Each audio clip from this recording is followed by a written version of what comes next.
Hey everyone, welcome back. Login errors on the RBC mobile app usually happens because of incorrect details or security checks.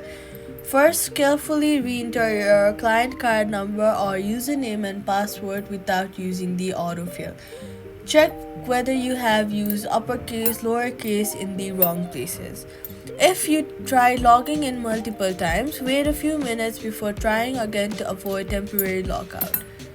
Switch to mobile data and try logging in as some Wi-Fi networks block banning services. If the error continues, reset your RBC online banking password from the login screen. A password reset fixes most RBC login errors immediately, and that's it. Subscribe for more quick fixes.